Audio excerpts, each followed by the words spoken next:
다음 대선이 몇 년 남았죠? 3년이요. 확실합니까? 예. 이거 뭐야? 네.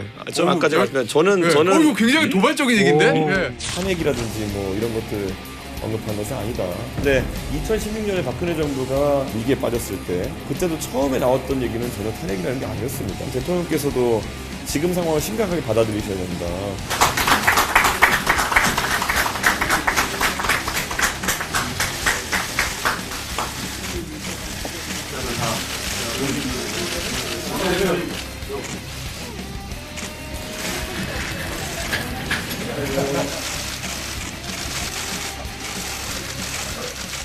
우리 개혁신당 이번에 저희는 총선의 성과를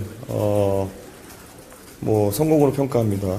저희가 아까 말씀드렸던 것처럼 지역구와 비례당선자를 낸 유일한 정당이기도 하고 그리고 어느 정당보다도 젊은 정당의 면모를 갖췄기 때문에 저는 앞으로 의정활동을 통해 가지고 저희의 성과를 또 한껏 입증해 보이겠다는 각오를 다졌습니다. 그리고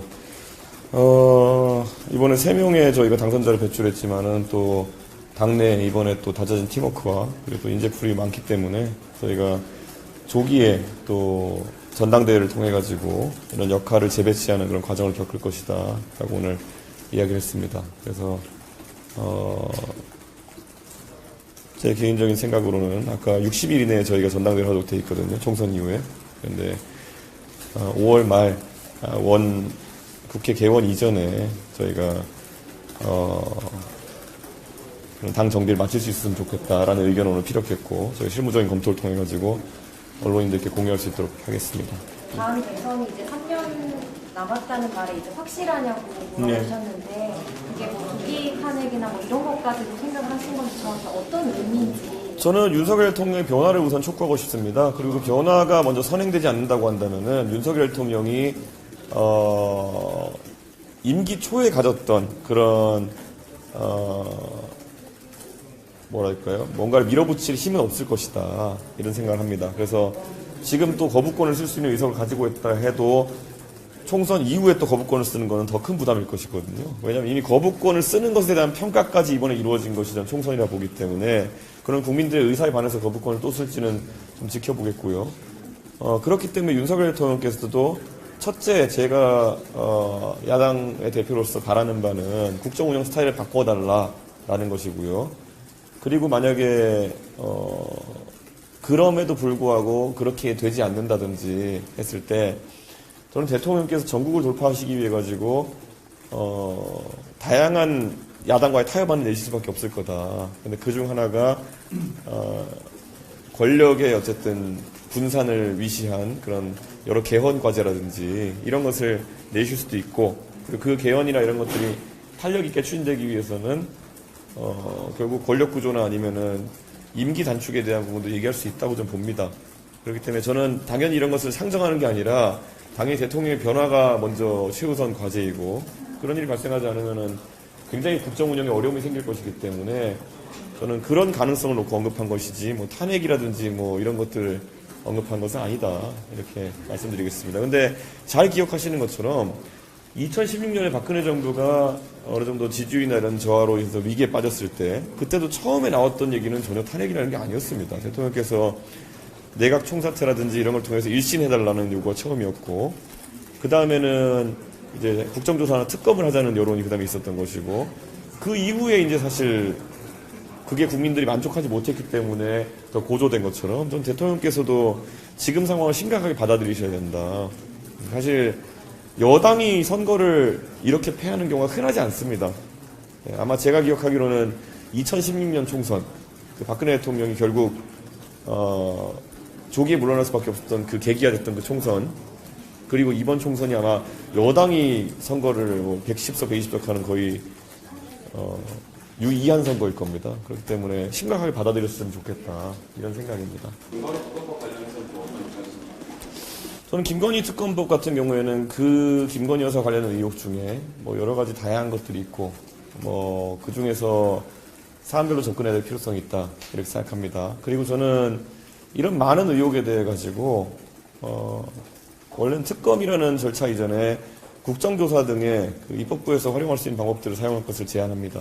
그래서 양평고속도로 것만 하더라도 저는 당연히 이것을 국정조사를 통해 가지고 전모에 대해서 입법부가 파악해야 된다 이렇게 판단하고 있습니다. 그리고 다만 이제 선거 과정에서 조국혁신당 등에서 다소 좀 감정적일 수 있는 예를 들어 한동훈 특검이라든지 이런 것들이 주장이 나온 것에 대해서는 저도 뭐 선거 과정 중이라 정확히 어떤 경위에서 해당 정당의 그런 말이 나왔는지를 아주 세밀하게 이해하지 못했습니다. 그런데 너무 정치적인 주장이 가미된 경우에는 그것은 특검의 남발에 해당한다 이렇게 보기 때문에 저는 그런 부분에 대해서는 개혁신당은 좀 신중하게 접근할 것이다 이렇게 말씀을 드리겠습니다. 특검은 국민들이 원하는 진실을 파헤치는 도구가 되어야 되는 것이지 정쟁의 도구가 되어서는 안 된다는 원칙을 가지고 임할 수 있도록 하겠습니다.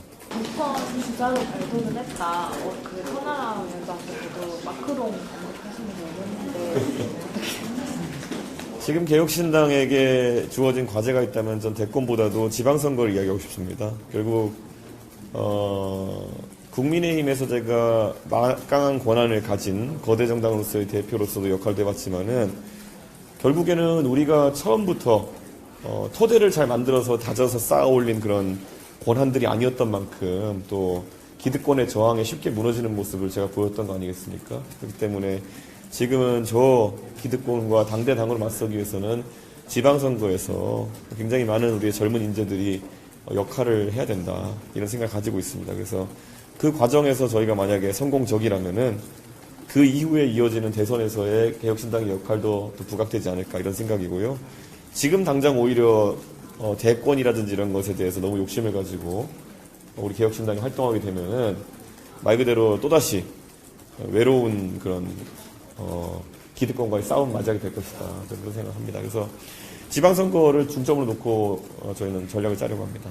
어떤 상임위를 뽑을 때는 좀 관심이 좀 가는데 제가 하고 싶다는 걸 안 시켜줄 것 같아가지고 거꾸로 얘기되나 하는 고민도 하고 있습니다. 예, 그래서 사실 잘 아시겠지만은 지금 개혁신당이 선명한 야당으로서 역할을 하기 위해서는 그리고 개혁신당의 많은 구성원들이 지금 있는 게 아니기 때문에 원내 결국 운영위에 참여하는 것도 굉장히 중요하고요. 그리고 무엇보다도 지금 결국 또다시 일전이 벌어지게 될 법사위에 우리 개혁신당의 의원이 참여하는 것도 중요하다 이런 판단하고 있습니다. 그래서 현재 이렇게 말하면 거기 자리를 안 줄 것 같아가지고 저는 민주당에서 어떤 분이 국회의장으로 선출되실지 모르겠지만은 결국 대여 전선에 있어가지고는 저희가 정책적으로는 민주당이나 아니면은 또 조국혁신당과 많은 이견이 있을 수밖에 없는 위치지만은 또 입법부로서 역할하는 데 있어가지고는 개혁신당의 역할이 있고 또 그리고 개혁신당을 지지하는 국민들이 충분히 있다는 것을 인지하고 그런 상임 배분이 이루어졌으면 좋겠다 이렇게 말씀을 드리겠습니다. 예.